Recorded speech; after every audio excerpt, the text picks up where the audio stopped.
ခြားနားတဲ့ဘဝနှစ်ခုကြားကအချစ်ဆက်လန်းအသက်ရှင်သူများနှင့်တေသူများအကြားချစ်ချင်းကိုတားမြစ်ထားတော်လဲအချစ်ဆက်လန်းတစ်ခုစတင်ခဲ့တယ်။ဒါဟာလူသားတဦးကိုချစ်မိတဲ့ကောင်လေးရဲ့ချစ်ချင်းဖြစ်ပြီးအချစ်သည်အတားအဆီးများကိုကျော်လွန်စေသည်ကံကြမ္မာကိုရောကျော်လွှားနိုင်ပါမလား။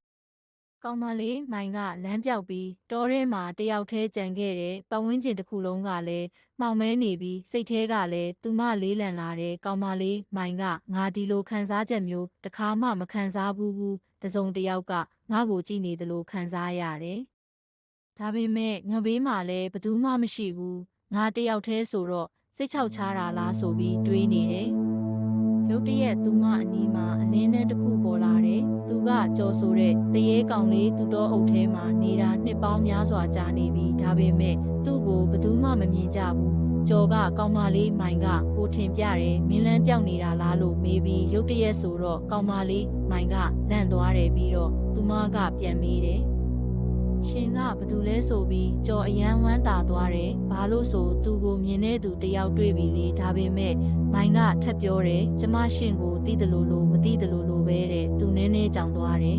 ။ကျော်ကသူမကိုလမ်းပြပြီးအိမ်ထိလမ်းညွှန်ပေးတယ်။အဲ့လိုနဲ့သူတို့နှစ်ယောက်ခင်လာပြီးကောင်မလေးမိုင်တော်ရဲကိုမကြာခဏအလဲသွားပြီးကျော်ကိုအဖော်လုပ်ပေးတယ်။သူတို့မျက်နှာပေးမှာထိုင်ကြပြီးစကားတွေပြောကြတယ်။သူတို့ရဲ့အမှတ်တရအကြောင်းတွေကိုအပြန်အလှန်မျှဝေကြတယ်။သူတို့ရဲ့ခင်မင်မှုကတဖြည်းဖြည်းနဲ့ခိုင်မာလာတာသူတို့သိမထားမိကြဘူး။ကျော်ကပြောတယ်ကောင်မလေးမိုင်မင်းကငါကြာကြီးနေမှတွေ့ရတဲ့ပထမဦးဆုံးမိန်းကလေးပဲတဲ့လေပြီးတော့ငါမင်းနဲ့အတူနေရင်ငါပျော်ရွင်မိတယ်လို့ပြောတယ်ကောင်မလေးမိုင်ကငါလည်းအတူတူပဲဒါပေမဲ့ငါမယုံကြည်နိုင်ဘူးဘာလို့ဆိုမင်းကတရေဖြစ်နေလို့ပဲလေလို့ပြောတယ်သူတို့ရဲ့ချစ်ချင်းတရားကခိုင်မြဲလာပြီးကျော်ကနှစ်ပေါင်းများစွာမှာတစ်ခါပဲဖြစ်ပေါ်လာတဲ့အရာကိုခံစားလာရတယ်အဲ့ဒါကသူမိုင်ကိုချစ်မိနေပြီဆိုတာပဲမိုင်လည်းအံ့ဩသွားတယ်သူကျော်လက်ကိုထီလို့ရလို့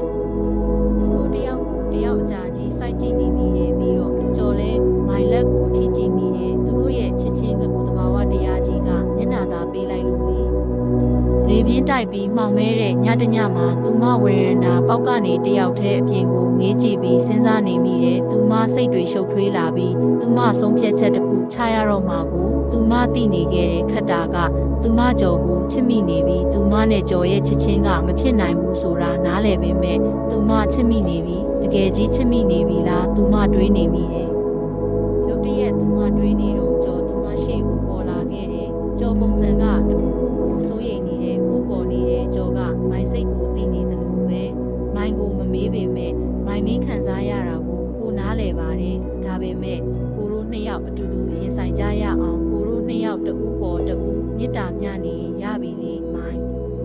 ကျန်တာတွေမလိုပါဘူးကြုံကြီးကြည့်ပြီးပြောနေပြီလေမိုင်းမျက်ရည်တွေကျလာပြီးကြော်ရဲ့မိုင်းတို့နှစ်ယောက်ချစ်ချင်းကတဘာဝတရားကိုလွန်ဆန်နိုင်ပါမလားစိုးရိမ်မိတယ်တစ်ချိန်မှာကြော်မိုင်းဘေးကထွက်သွားမှာကိုမိုင်းစိုးရိမ်နေမိတယ်အဲစကားကြတော့ကြော်အယမ်းဝမ်းနေသွားတယ်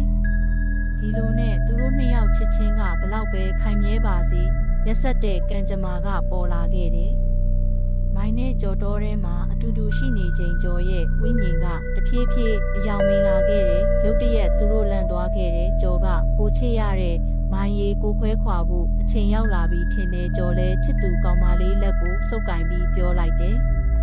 ဆက်ပြီးကျော်ကကိုဘဝတစ်လျှောက်လုံးမင်းကိုပဲဆက်ချစ်နေမှာပါမိုင်းကိုဂရိပေးပါတယ်လို့ပြောလိုက်တယ်မိုင်းကလည်းအချိန်တွေဘလောက်လောက်ဝေးရာသီတွေဘလောက်ပဲပြောင်းသူချစ်နေတာကြော်ပဲလို့ပြောလိုက်တယ်ဒီလိုနဲ့တဖြည်းဖြည်းကြော်ပြောက်ွယ်သွားတယ်